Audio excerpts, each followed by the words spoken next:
Assalamualaikum class. My name is Haifa Aslam. Today I present the topic of data cleansing. Data cleansing. First we discuss contents. Introduction में हम देखेंगे कि data cleansing क्या है, हमें data cleansing की क्यों ज़रूरत पड़ती है और डाटा क्लिनजिंग कैसे की जाती है। Secondly step in data cleansing, कौन कौन से स्टेप डाटा क्लिनजिंग के प्रोसेस में यूज़ करते हैं और वो कैसे वर्क करते हैं। थर्ड है कंक्लूजन, यानी कि हमारे पास इसका रिज़ल्ट क्या निकलता है। और देन है reference. First data cleansing data cleansing क्या है। डाटा क्लिनजिंग की हमें ज़रूरत क्यों पड़ती है, पहले ये देख लेते हैं। जब हम कोई भी प्रोजेक्ट बनाते हैं या मशीन लर्निंग मॉडल को बिल्ड करते हैं तो हमें डाटा की ज़रूरत पड़ती है, जो कि हम डिफरेंट सोर्सेज के थ्रू कलेक्ट करते हैं। अब जब डिफरेंट सोर्सेज के थ्रू डाटा कलेक्ट किया गया है, उस डाटा को क्लीन करने की ज़रूरत पड़ती है, जो कि हम डाटा क्लिनजिंग के थ्रू क्लीन करते हैं। तो डाटा क्लिनजिंग एक ऐसा प्रोसेस है जिसमें हम इनकम्प्लीट, इनकरेक्ट, अनएक्यूरेट, इनरेलेवेंट पार्ट जो कि हमारे प्रोजेक्ट से रिलेटेड इम्पोर्टेंट नहीं होता, उनको पहले डिटेक्ट किया जाता है। उसके बाद डर्टी डाटा को मॉडिफाई, रिप्लेस और डिटेक्ट किया जाता है। रॉ डाटा को क्लीन इसलिए किया जाता है ताकि अगर हम मशीन लर्निंग मॉडल बिल्ड करें तो एक्यूरेट रिज़ल्ट हमें हासिल हो सके। डाटा क्लिनजिंग को हम डाटा क्लीनिंग भी बोलते हैं। Raw data set multiple sources से लेकर एक डाटा सेट में ज्वाइन करते हैं, जिसकी वजह से इसमें मेजर एरर्स पाए जाते हैं।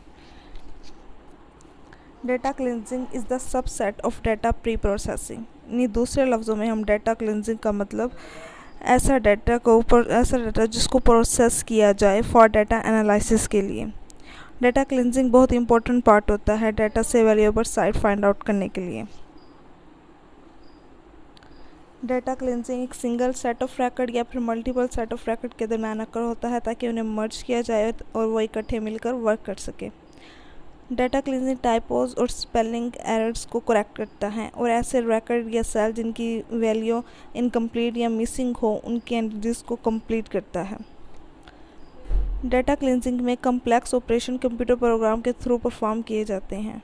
डाटा क्लिनजिंग के प्रोग्राम जो कि डाटा को चेक करते हैं उसमें वैरायटी ऑफ रूल्स और प्रोसीजर होते हैं जो कि यूज़र के डिसीजन के मुताबिक ही डिसाइड किए जाते हैं। The goal of data cleansing का गोल सिर्फ यही नहीं है कि वो डाटाबेस में मौजूद डाटा को क्लीन करेगा, बल्कि वो डिफरेंट सेट्स ऑफ डाटा के अंदर कंसिस्टेंसी पैदा करके एक सेपरेट डाटाबेस में उसको मर्ज भी करेगा। Why is data dirty, data dirty होता क्यों है। डमी वैल्यू ऐसी वैल्यू जो कि यूज़फुल ना हो, एक हम स्पेसिफिक मीनिंग प्रोवाइड ना करें, उसको हम डमी वैल्यू बोलते हैं। एब्सेंस ऑफ डाटा की वजह से, मल्टीपर्पज़ ऑफ फील्ड की वजह से डाटा डर्टी होता है। और क्रिप्टिक डाटा, ऐसा डाटा जो सैम्पलिंग के अंदर यूज़ होता है।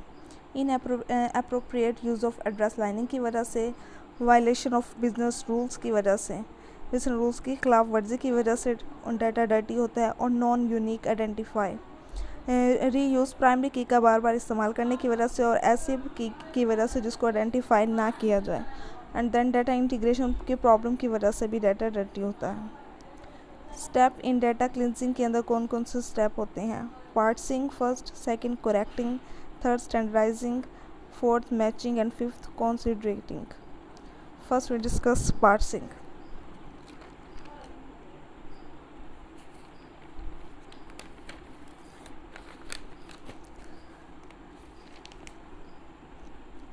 पार्सिंग का मतलब मल्टीपल सोर्सेज से कलेक्ट किया हुआ डाटा जो कि पास किया जाता है बाय द पास्टर। उसके अंदर डाटा में आइडेंटिफाई एलिमेंट्स किए जाते हैं उसके अंदर इंडिविजुअल एलिमेंट्स को आइडेंटिफाई किया जाता है। देन उसको लोकेट किया जाता है और देन लोकेट किया हुआ डाटा को आइसोलेट करते हैं।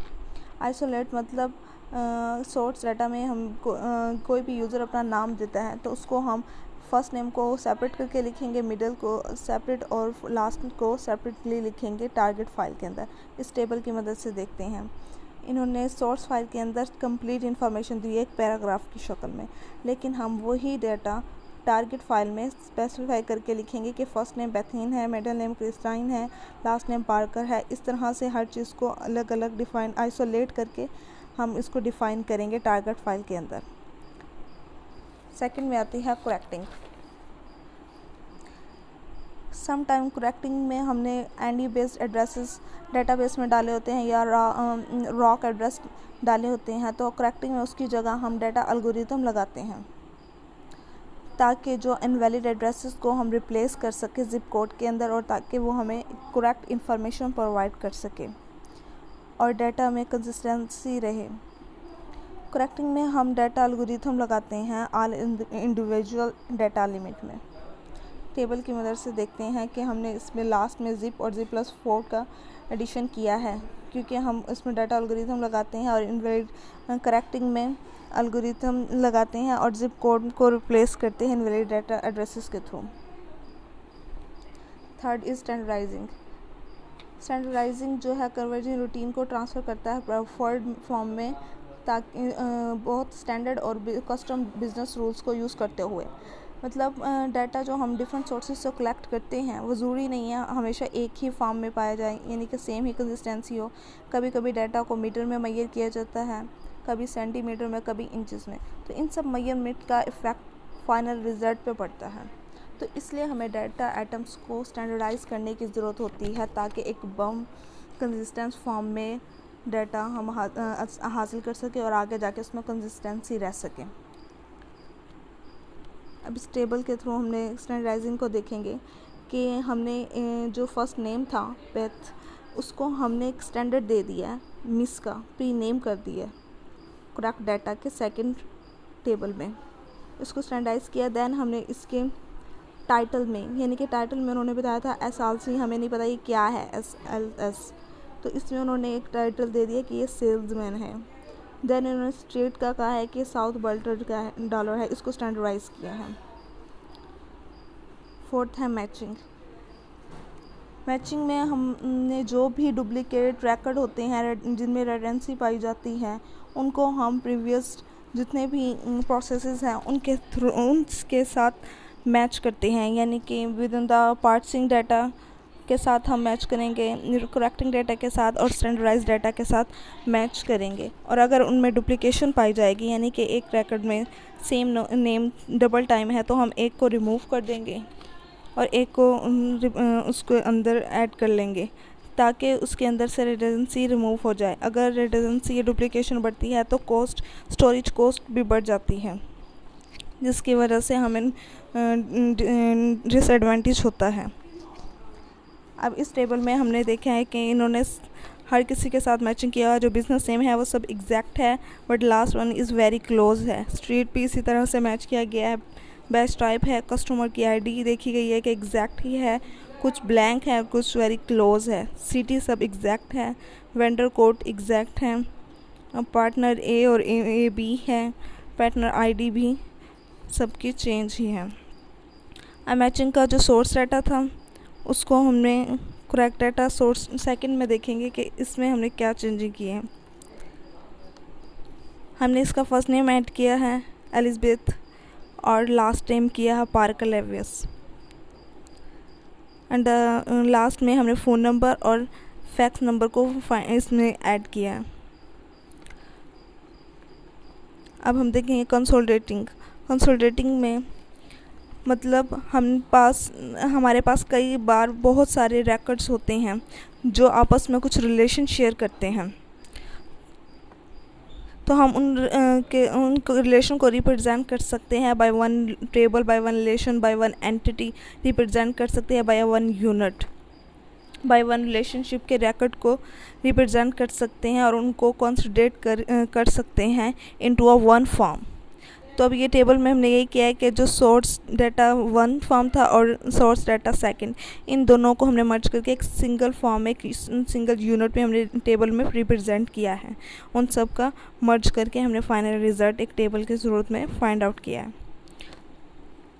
रिकमेंडेटरी बेस्ट प्रैक्टिस क्या है रिकमेंड की गई, यानी कि हम मेटा डाटा को यूज़ करते हैं डॉक्यूमेंट रूल्स के अंदर, Meta data with in the data, और डिटरमाइन डाटा क्लिनजिंग स्केड्यूल के लिए हम डाटा क्लिनजिंग का मुतय्यन करते हैं। Build quality into new and existing system, नए और पुराने सिस्टम के की बिल्ड क्वालिटी को बिल्ड करते हैं। एंड देन इस कंक्लूजन, डाटा कंक्लूजन सिर्फ अनवांटेड डाटा को रिमूव करने के लिए इफ़ेक्टिव नहीं है, बल्कि ये हमारे डेटाबेस और सिस्टम में मौजूद डाटा उनको कंसाइज करता है, मतलब कि हमारे गिवन डाटा को शॉर्ट फॉर्म में एक्यूरेट वे में शो करता है, जिससे हमें सेलेक्टिव और एप्रोप्रिएट डाटा हासिल होता है, यानी कि टू द पॉइंट हमें बात प्रोवाइड करता है, समराइज़ कर देता है हमारे सारे प्रोसेस को, ताकि हमारा जो क्लाइंट है उसको इजीली समझ जाए और उसे कम टाइम में ही पता चल जाए कि क्या हो रहा है। Thank you, happy thanks for to all seeing this.